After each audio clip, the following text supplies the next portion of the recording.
Hey guys. Good morning guys, good morning. Yeah. So our group, we got the commissioning of the QS topic. We kindly asked Grant Benzie, former UC student as well. He went through the QS route and he's done 7 years at MLC now. And so no further ado, let's welcome him in.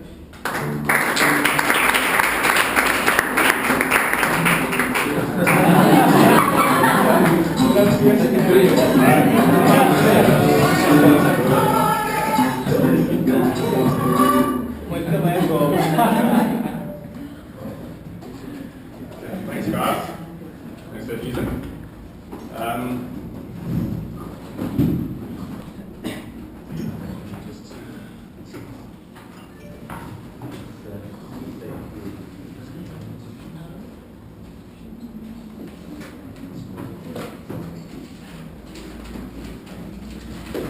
Okay, thanks for allowing me to come and speak to you guys today. My name is Grant Benzie. I work for MLC Quantity Surveyors, quantity surveying firm in Newlands. We've got branches in Durban, Joburg, PE. We've got branches in Botswana, Mauritius, Dubai. So we're quite global. We do we're more focused on commercial projects. We do some government projects, but we tend to stay away from the government projects due to their inflexibility. They put a lot of structures in place. It takes away a lot of our creativity, or little creativity that most of us do have. Okay, so I've just got you some of our well-known client base. Growth Points, VNA, we do a lot of work for VNA. Redefine, Sun International, Southern Sun, do a lot of hotels for them. Pick and Pay, and Zenpop. The way that we secure jobs is by maintaining these relationships with these companies and providing good services to them. Another way is by maintaining relationships with our professional team, the project managers, the architects.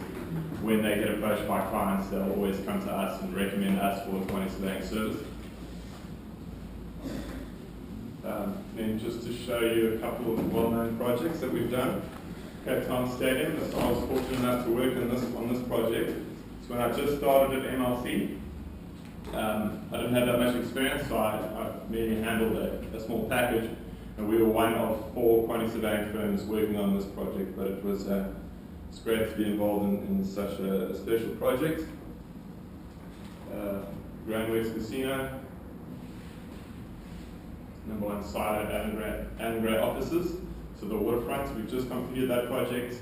6-star green rated building. We've got a lot of very exciting green initiatives got in that project. And then this is a drawing that I've put up here, and this is the clock tower precinct. It's not very clear, but on the far left-hand side, that's where your Annengray offices are. And what they're thinking of doing, right in the middle, you've got your grain silo. What they want to do is convert that into a museum and hotel above. And then on the far right, you've got silo 3, 4, 5, and 6. 3 being a restaurant, 4 being an office block, 5 being a gym, and at the bottom you've got 6 as another hotel. So they're really trying to develop this whole waterfront area, and just there's a lot of wasted space there, so it should look very nice at the end. So, and also keep us busy for quite a few years.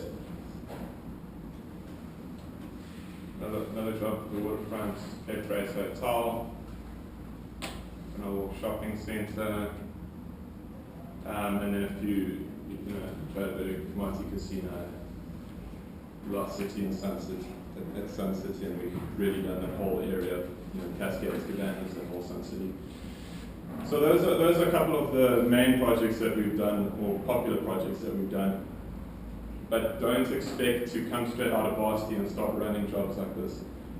It's quite a process, and I've learned firsthand. You come out of varsity thinking you know everything, thinking you're going to run the company basically, but where I started was working on a shopping centre, but doing the work that you don't want to do, but somebody has to do it. So it's doing vending schedules, doing measures, measuring for bills of quantities, working under someone, being supervised all the time. And it was only sort of towards the second part, towards my second year, where I started running smaller jobs. And then as you get more experience, you get more responsibility, you start running bigger projects. And as you know, becoming a PQS is quite a process as well. You've got to get your 3 years experience working under a supervisor. You've got to keep a logbook of all the experience that you've done. At the end of those 3 years, you present your logbook together with the general reports and the project-specific reports, and you sit in front of a panel of about 5 or 6 members of the SSEQSP, and they quiz you on your experience and your reports. And then only after that you get your PQS. Okay, so I'm just going to list a couple of other options. Just don't think that just because you study quantity surveying that you're going to be sitting in a quantity surveying firm for the rest of your life. You can go into a contractor QS. A lot of guys actually start off working for a quantity surveying firm and then moved into contracting, working for quantity surveying for them. It's on the other side. We generally learn to hate them. Normally a lot of fights with them, but the guys that do go over there, they'll have a lot of experience in construction coming from both sides, PQS and contracting. Project manager, I know you guys have chosen the honours in quantity surveying and not the construction management, so, but don't think that your experience in quantity surveying in the building industry won't help you as a project manager. Property development manager, that would be working for the client. Obviously this degree is teaching you how to produce a budget and to manage money. So you're very equipped to work for a client or any company that's really dealing with money. Banking will work in their property division. And corporate, that'll be a company like, for example, Woolworths. We do a lot of work for Woolworths. Now, Woolworths has their own quantity surveying department.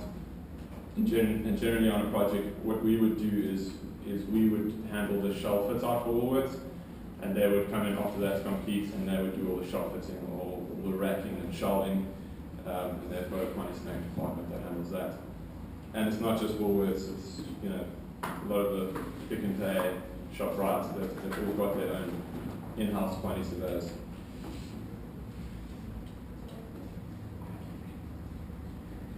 Okay, so what I thought I would do is I'll just run through what we do at MLC from start to finish, just so you get a general idea.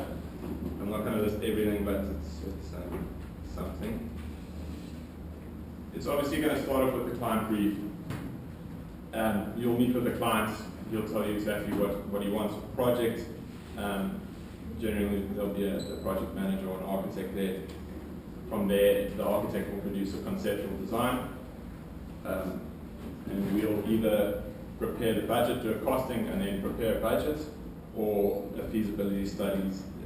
That's normally if you've got a shopping centre, you'll prepare a feasibility study. And I've just brought up an example of what one of our summary pages of our feasibility study looks like. I'm not going to go into too much detail. That starts off with your land cost. Then you've got your improvement cost section, which is basically your construction costs, building costs, your contingency allowance, cost escalation, and professional fees.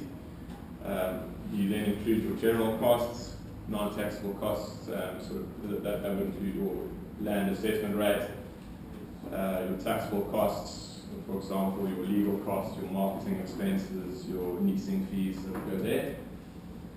Capitalized interest. And you would get to a total capital cost, excluding that.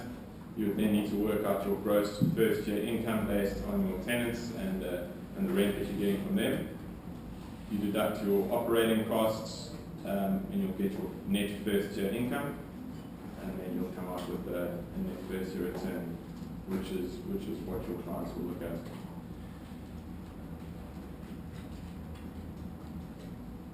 Okay, cost engineering. This sometimes happens when the return isn't good enough according to the clients, or he wants to save a lot of money in the construction costs. So you'll do a cost engineering exercise where you will work with the design team and you will try and reduce costs and find a way to reduce the budget and increase the return. Okay, then once that's sorted and the client's given the go-ahead, we will then start preparing the principal contract tender documents. We use the JVCC. The JVCC is used throughout South Africa, but it's really the only country that uses the JVCC. Overseas, they use other forms of construction contracts. But here in this tender document, we'll fully measure out the job with the bill of quantities. We'll include things like the drawings, health and safety, specifications, geotechnical reports, everything needed for the tenderers to price. Tendering, there are three main types of tendering that we do. For government jobs, they'll insist that you go out for an open tender. So that is advertised, and you can expect 30 to 40 guys tendering on the job. Negotiated, that's when the client decides that this is who we want to approach to negotiate the contract with, and it's normally because he's had a lot of experience working with a particular contractor, or he knows the contractor very well, good relationship with him, and finally selected is when you pick probably about 5 to 6 contractors who you feel will be suited for the job, and you go after 10 just for those 5 or 6 guys. Pre-tender interview. We normally do this with selected tendering. We'll take the contractors on site, discuss things like site office location, access to the site, certain queries the contractors might have, and everything that they need to price the job. Post-tender interview. That's when we get the prices back from the contractors, but there might be a couple of contractors that prices are very close. So what we'll do is we'll have a meeting with them and we'll discuss things like programming, resourcing, who they intend, what site management team they intend using, their method statements. It might be worth paying an extra, if they're very close, 50,000 Rand to choose someone that you're more happy, more satisfied that they're going to complete the job on time and deliver a good product.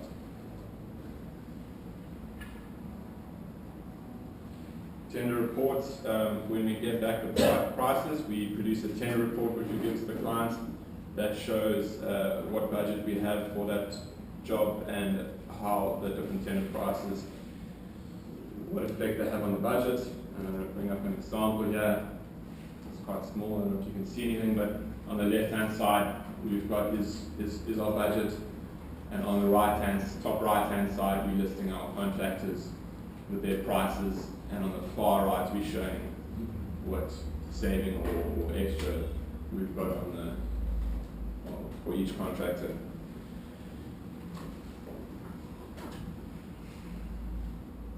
Variation orders. Okay, this is done throughout the project. We've got a budget, and anything that is extra and over and above that, we need a report variation order, where that would be sent to the client, and that money would come out of the contingency that we have for the project. So it's everything that's not known at tender stage that comes up during the project. Any sort of design development or anything that's found on site that causes an extra. Rate approvals. When the contractor submits additional rates, we need to prepare a rate approval. We do this by looking at other rates in the office, seeing if it's reasonable, approaching the subcontractors and suppliers, and assessing whether that rate that they've submitted is in fact fair. Valuations. I'm sure you all know about valuations. This is done on a monthly basis. we need to assess the work done to date on site. We also need to look at materials on and off site.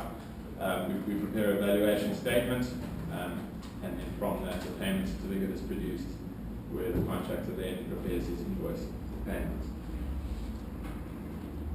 And then I'm sure you guys have seen this, but this was an example of the payment certificate. I won't go into too much detail on that.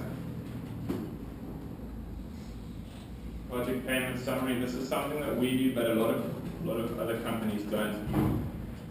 We submit a payment summary, which is exactly that. It's all the payments that the client needs to do. So it'll include the contractor's invoice and all the professional team's invoices, and compares that with the budget. Cost reporting, that's also done on a monthly basis. We'll sit with the client, we'll show them the status of the project in terms of the budget, where we are. We'll report new variations, we'll report the tenders, and we'll show what kind of effect those variations, whether savings or extras, have on the contingency. And sometimes we also include a cash flow, which is also very handy for the clients, to see what the initial projected cash flow is and what the current status is. And on a shopping centre, what we'll also do is a leasing summary. We'll show all the signed tenants and all the projected tenants and what kind of return they have signed for these tenants, and what impact that has on the project's overall return. And I've just brought up an example of our cost report summary page. So you can't really see the top, but the first kind of number column is your approved budget. The second one would be your previous report, and your third is your current status. So the difference would be then, it's very difficult to see, but your new variations and your tenders reported, and how that affects the budget.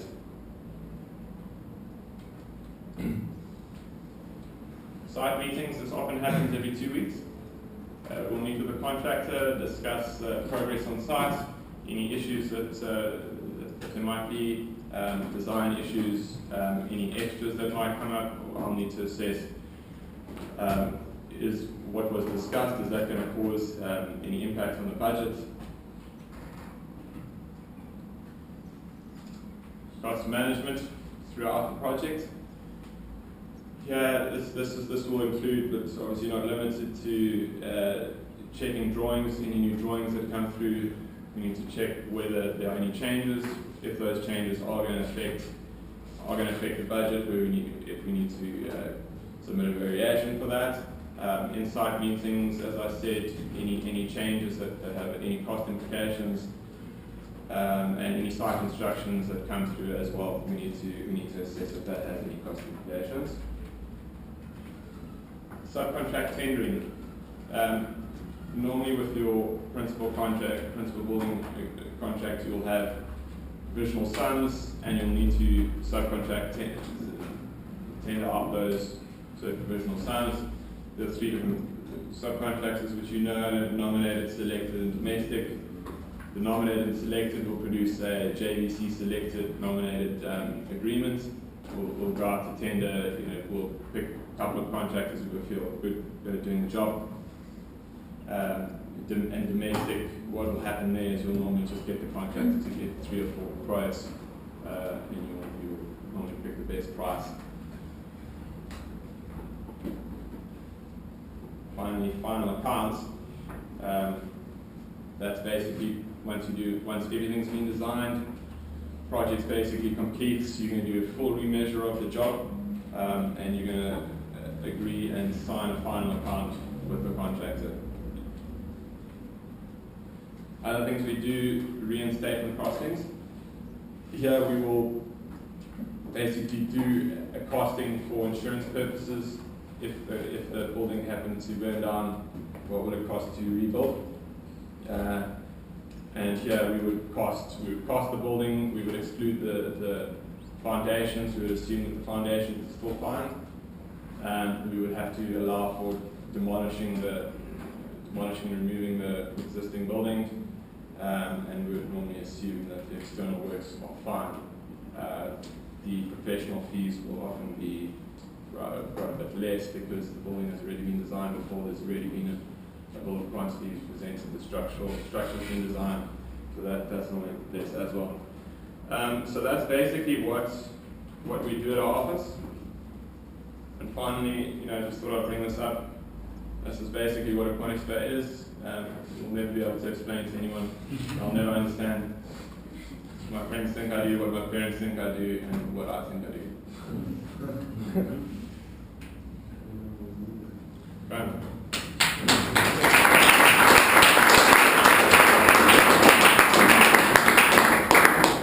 So guys, any questions? You said, well, I assume that you work on the new pick and pay at the waterfront, is that correct? We're not doing that right now, unfortunately. We don't do all of the pick and pays, we do a lot of them, but it is also split up amongst the few QS firms. I was just going to ask you sort of what are the interesting things that happen there, but obviously that's Yeah, sorry, no, I couldn't be able to answer that. not a problem. Then just you mentioned Green Benzie working with the 4 other QS. Do you interact with them at all, or do you not? Do you guys work together, or you? Yeah, well, there was the, let's call it the main QS firm working on the job that was Davis Langdon, and then we was sort of the sub-quantity surveying firm, so they probably ran the job, and we handled individual packages on the project, and then we had sort of those packages were split amongst the various QS firms, and we ultimately had to report to Davis Langdon, who dealt with the clients. Isn't your firm part of that? No, they're our competition. So, how big is your firm? How many people do they employ? How many QS is there? Are there any other professionals involved in your QS firm? Okay, no, they're not. We just a quantity surveying firm. There are no other professionals employed. Just to give you an idea, there are about 30 quantity surveyors in our Cape Town office. As I said, our head office is in Joburg, so there are probably about 50 guys there.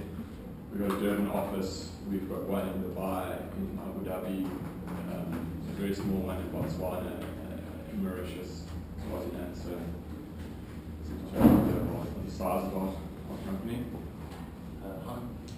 Sorry, go for it. And then I just want to know a little bit more about your firm specifically. Do they send quantity surveyors from here over there and back and forth? Is there a lot of traffic involved, or maybe not at your stage? I don't know how long you've been, but maybe like the guys with 10 years experience. Yeah, look, I've got 6 years experience. I have been I've done jobs in Port Elizabeth, Port Alfred. I haven't been traveling overseas, but we have got a lot of jobs where we haven't got branches, and they will normally send a team over, and we'll normally employ a few quantity surveyors from that area as well, because we don't want to just take over how we do quantity surveying in that area, so we do need a few guys from that area to help us out. But we are looking to do a couple of projects overseas. There's quite a big one in Spain that we're looking at as well. If we've got enough work in those areas, we would then look at maybe setting up even a temporary office. So how different are the regulations from South Africa when you work overseas? For example, in Spain or Dubai or Botswana? So how different are the Regulations. regulations? Yeah, listen, I can't answer that. I haven't worked overseas, so I don't know. They are different. They use a different construction dog. They don't use the JVCC, so it would be run differently. New materials would all be different. It'll be different companies, so it will be a bit of a change. Yeah, exactly what it is, I don't know. Please may you expand on what exactly the QS does at the final account stage, because a lot of, when I was doing back work, a lot of the quantity surveyors felt that it was like a nightmare. Yeah, well, it is a nightmare. By that stage, you've measured the job quite a few times. And at that stage, the project is normally complete. The drawings are finished, so you need to measure out the whole job from start to finish, but you saying that you would be doing it as you go along. You're not gonna measure the job, the complete job right at the end. You're gonna do it full, from the start of the project. And that's basically it. That's what you do. You measure the job, you agree with the contractor, and you sign the final count. How often do you visit the site, and how important is you say that as a professional conservator? It's all project specific. Certain projects need you on site more than others, but I will generally visit a site probably around once a week. You'll have your site meetings once every 2 weeks, and then maybe in other weeks we just go and assess what's happening. And so, other than you guys being recommended to your clients, how else do you get your jobs as well? Sorry, You mentioned that you guys get recommended to clients in terms of getting your jobs. Yeah. So, other than being recommended, how else do you get your jobs? Well, as I said, we've got that core group of client base. So that is the main way we get clients. Clients, they have faith in us. We produce a good service. And we have a long-standing relationship, so the clients will approach us when they've got a new development. And as I said, we build up good relationships with the rest of the professional team, so that helps as well. You mentioned that you don't do government projects. Why is that? Government work, they're very structured in the way they do things. It's very inflexible. Also with tendering, they like to go out on an open tender, so anyone can tender. And that's also quite, it's not very good because you can't pick the contractors you feel are good at doing the work and are going to produce a good result. So you might get a contractor that, yes, he's the cheapest and you're going to save money, but he's not always the one that's going to produce the best product. Does that answer the question? You don't think I'm going to You mentioned something about the part of the job of a quantity surveyor to a feasibility study. Yeah. Now, from a personal point of view, I don't really like feasibility study. Okay. How critical is it for me to actually get on top of that feasibility study and to do it? Because that's more like from a property perspective. How often do you find yourself doing it? Look, in our company, it's more the directors that do the feasibility studies, but we do a lot of shopping centres, and for every shopping centre, a feasibility study has to be done. So it's very important for a quantity surveyor to know how to do a feasibility study. When you're opening a new location like Spain, is that because there's your clients moving across to Spain and they want you to have offices there, or is it just something which is how does something like that get?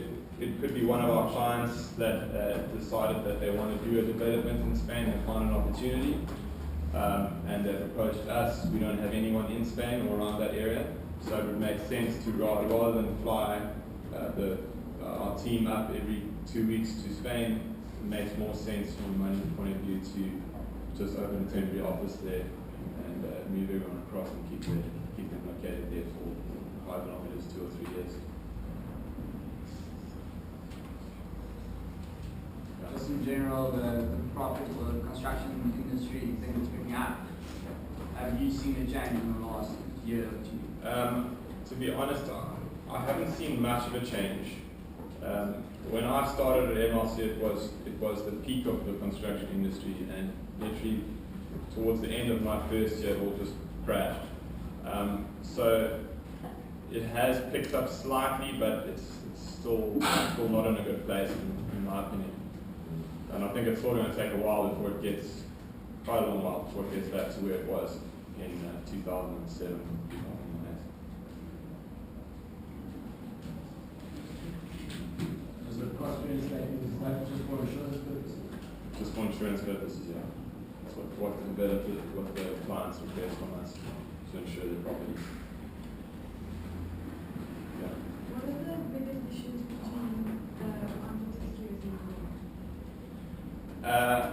It's overclaiming. It's fighting on rates which we feel are not fair. That sort of thing. It's just they want more money for their company. We want to save money for the client. Those kind of things. Just with your career, would you want to go into something else besides quantity surveying? Like, is quantity surveying a profession that you're going to stick with, do you feel, or like going into banking or any of those other sectors, do you feel like? Yeah, at the moment, I'm quite happy where I am. I enjoy it, but if I did change, I would look at maybe going and working for a property developer. And I think that's where the money is, developing your own property, and then finally sort of opening up a small property development firm and start developing your property. You see a lot of guys coming in and out of the office and getting 6 years, and most people stick Well, to be honest, at the moment there aren't a lot of people leaving our office because the times aren't very good. There's not as much work as there was 6 or 7 years ago. So generally we've kept a lot of the guys from when I first started it. Most of them are still there in the office. Okay, is that it? Okay, just we're going to do a quick quiz and one prize session. The question is, who are MLC's 4 main clients? Ross? Dentrock, Rose Point, Southern Sun, Pick and Pay. Are we going to prize for you? Prize for you, what is it? You have won. It's your lucky day today, Ross. This is the limited edition pair.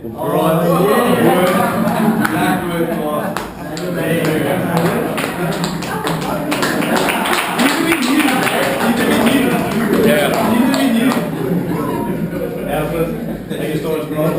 Thank you.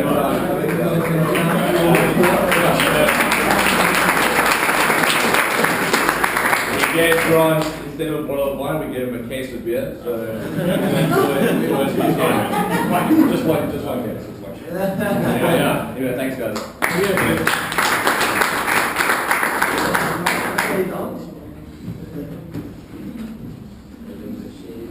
Right, that's the lecture done. Let's do something from it. Please note that there's no lecture on Monday, but we don't always have Monday.